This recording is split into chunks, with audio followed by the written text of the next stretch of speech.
Hi, this short little video will show you how to set up the lesson tool. So first, sorry, I went too fast there.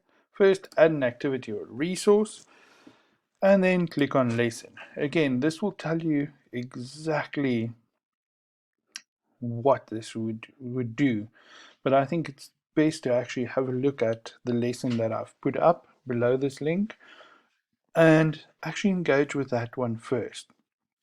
But what the lesson tool really does is it creates a space where we can curate a learning activity for students, right? And it can be self-directed, or we can actually build scenarios or various different things. And I think the only limit is our own creativity. So if we say add lesson, it'll take us through to the normal setup page that we have seen with the quizzes and everything else. So nothing new. So let's call this lesson tool example. Again, we can put in a description if we'd like. We want students to engage with something before, they can do that. Appearance. I like to show a progress bar because I'd like to show people that you're halfway through this, or it's going to take you quite some time to get through it. It's always useful to put that information here. At the moment, I don't know how long my lesson would be, but I promise you not more than 5 minutes. Um, I'd like to always say, communicate that this lesson would take you 45 minutes to complete, just so that students can actually plan if this would be the best time to do it, right? So if I clicked show more, as I said, we want progress bar.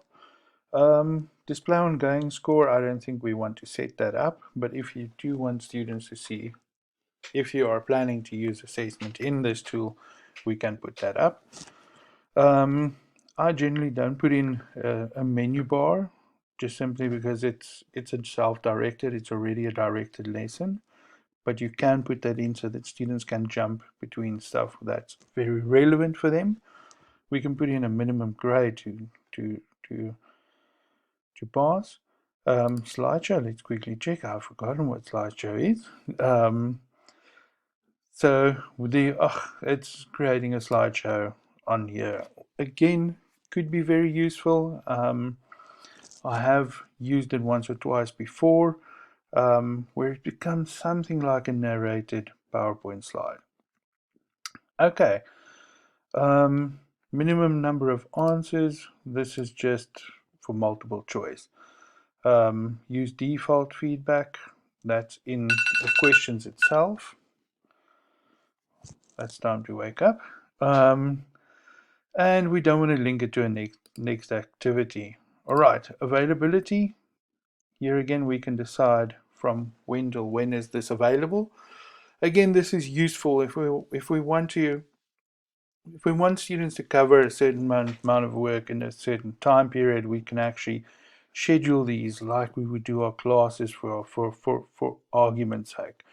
Even though I don't think it is always advisable because we don't know what people's connectivity is going to be like. It could be something useful to say you've got a day or 2 days or a week to cover X amount of content. So we can actually plan our time out.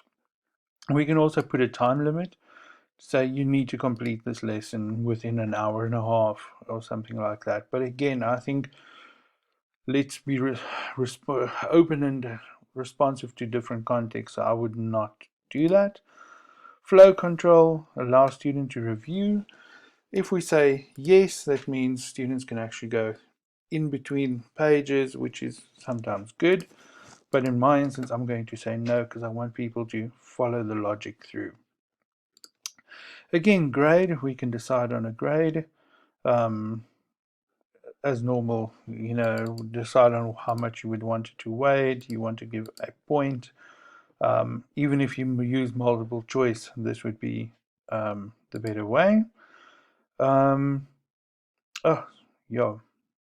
Common module settings, I'm going to hide it first because I want to finish it.